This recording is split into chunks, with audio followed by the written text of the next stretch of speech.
We're going to talk about device aggregation. About myself, I began Spranto in 2011. Prior to that, I was on the original team of Blue Jeans. I worked very closely with Allegou, and we did the Skype gateway, we did interoperability with the old MXP and all that type of work. So and from my background, I come from the world of, I've never worked for a major video company. I've come from open source. I've come from the world where we just make things happen. I was building video chat programs 10 years ago before there even was invented WebRTC. We were using ActiveX, we were using Flash, and they all failed for whatever reasons. After I've left Blue Jeans, I got heavily involved in the ITU, and I've authored a number of standards, specifically in the area of NAT traversal. And I agree totally with what Allegou says about NAT traversal, the need for the groups to come together and find and come together and address the issues of NAT traversal, particularly in the area, from Allegou's slide, of HTTP tunneling, the ability to tunnel over TCP. Now, neither the IETF with WebRTC are looking at this, but I think it's really important. And I hope to get together with members of the group and start getting some motion in the IMTC about addressing the real issue of NAT traversal. I've had more than 10 years experience. As I said, I started my life doing video chat programs and PSTN gateways. I never worked for any major corporation, any major video corporation. So I've completely come out from the wild of Australia. But, and I've run a number of open source projects. So I've pretty much come from the way. I warn you, this is different. This is different. This is not about WebRTC. This is something different. This is going back and re-evaluating where we currently are and where can we go into the future. This is basically an idea of what Spranto does. Spranto is a managed cloud service. You manage your own clouds. You can connect your offices together. You can have your own client. You can connect. It's all open standard 3-to-3 SIP. You can connect anything together. And all have a universal address system. So what's so special about it? We have a universal routing policy. We don't care whether you have IP address, URI, SIP URI, 3-to-3 URI, telephone numbers. The network, the principle of the network is to work out how to connect everything together. So we use a lot of magic in the cloud to make sure that different devices, different companies can call each other regardless of what standard pieces of equipment are. The idea was, again, a bit on, it's why meet in the cloud where we can meet anywhere. If I'm going to call somebody in the office, I just get their telephone number, I dial their telephone number, and regardless of what's the other end, I don't really care. It's SIP 3-to-3, it's going to ring. That's the principle behind Spranto. And so that's what we're trying to do. We're trying to solve that problem, that universal service problem. And part of that is accessibility. We're trying to tackle the really difficult part, which no other major vendor has ever tackled, the ability of accessibility. How do I bridge in interpretation science language? How do I bring in a deaf interpreter, a braille services? How do we bring all those services in? So if I'm a deaf person, I can dial a number. If I dial a deaf person, I'm going to be able to do sign language with them. If I dial a normal person, transparently, my service provider will bridge in an interpreter for me. This concept we just introduced into 3-to-3 at the last meeting, called language tags, which allows devices to be identified by languages. So routing policy could be based upon what services or what accessibility services are required. Most importantly, you get scalability, you can manage your own cloud, spin up quickly, and the cost savings are there because it's software rather than hardware. I won't go into too much detail of that. Into the future. Some of the things that I said briefly in the discussion was a couple of the important things that were raised was the overview of 265. I thought that was really great, overview of 265. And Oliver mentioned that the wall, that was really impressive. The wall that could be this video terminal, and you could walk up to the wall and you could, associate with that wall, and then you could use that wall and integrate with that wall. And we talked about these wearable devices. I thought they were great, Plantronic wearable devices where you have an earpiece or a little watch. So where from here? How do we make that happen? How can we make that happen?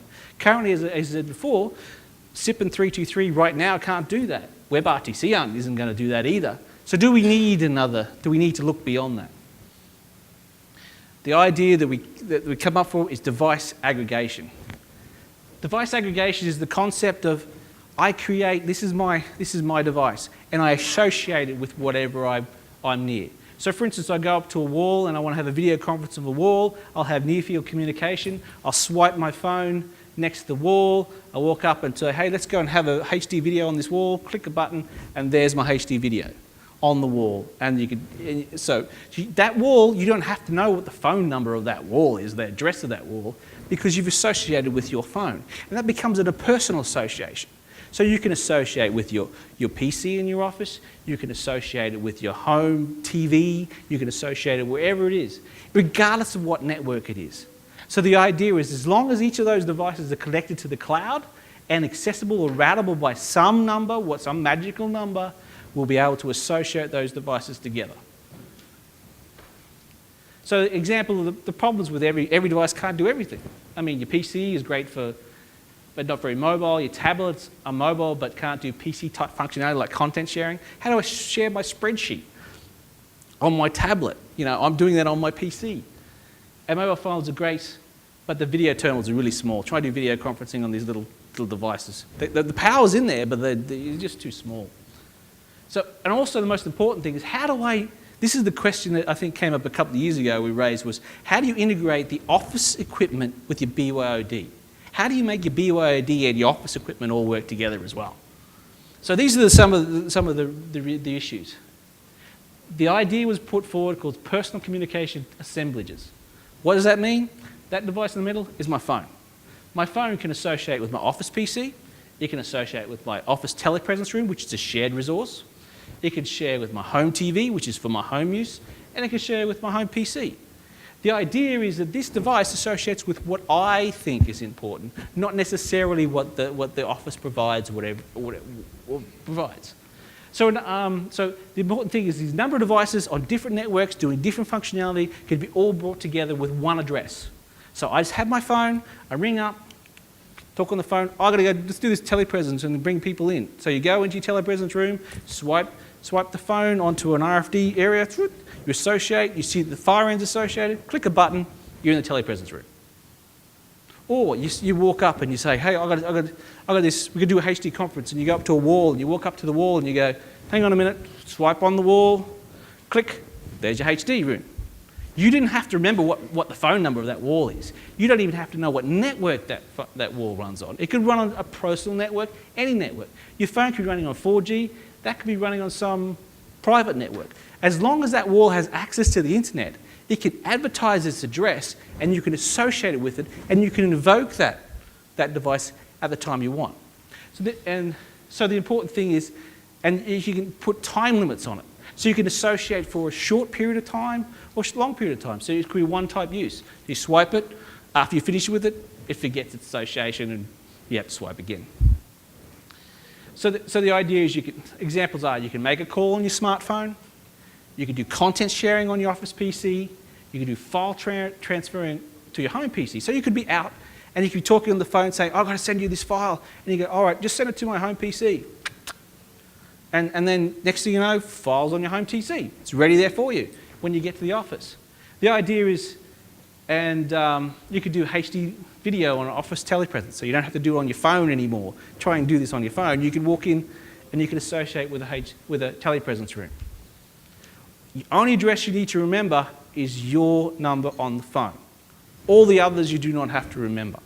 All you have to do is have them associated, so that you know when you make a call, a little list comes up of all the services you support, click the button, and you can use those services. So what is this? Well, this idea was first put forward again by Mr. Patrick alluded to, by Paul Jones, back in 2006. So this idea hasn't been around, it's been around a long time. They started doing some work, they started working out some core flows, there was a lot of interest early on, and then 2008, 2009, there was a major disruption with the economic conditions. A lot of the key players, the small companies who ran out of money and they pulled out. In 2012, Paul approached me and said, we want you to do this, you want to get involved in this. And he had to sell it to me, he had to sell this idea to me. And so I proposed an idea of using 3-to-3. Existing standard standard that I knew very well to do 325 functionality. So I wrote a presentation up, put it to the ITU, and in 2003 we started a working group. We defined a thing called H.asset, called associative simple endpoint type, which is a type of endpoint designed to do this type of functionality. They're not real, that you can't call like a wall, you can't call that wall directly, you have to use it, you associate it through a device.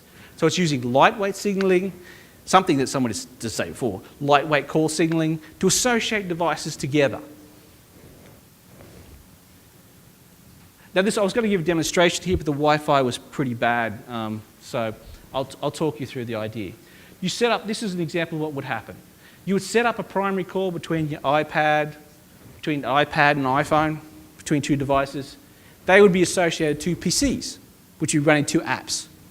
What would happen is you could then go into the app and say, I want to send to my active call, which happens to be Paul Jones, and you could send a file from your PC to the other person's PC in parallel. So there's no media, no signaling, or anything goes through this device. All you've done is you've just associated the two together, so when you want to make a call, you simply say send file to the other person at the other end. So this is a basic concept of what asset, we call it assets, is all about. So what is it? It's a social simple endpoint type called an asset. It's a subset of 323, which is specifically designed to be lightweight. It uses very simple systems like setup, connect, release complete, very basic setup to associate devices together. These are all done as non-call setups, and it's all done with an existing 3-to-3 architecture. There's no new signaling, there's no new messages, it's all used with an existing 3-to-3 established parameters and fields. It's currently a work item in study group 16, question 2, and we realized, and as Patrick realised, this may not be the answer, but it may be able to realise in real terms so people can understand how we can achieve future communication using existing technology. And if we can get people involved, not necessarily that this is the future, but if we can get people involved and engaged in being able to understand or get involved in this process, then we can get people involved in how we need to develop a new protocol, or give us the ideas and the fuel to further next generation communication. And that's pretty much it. So that was my quick presentation.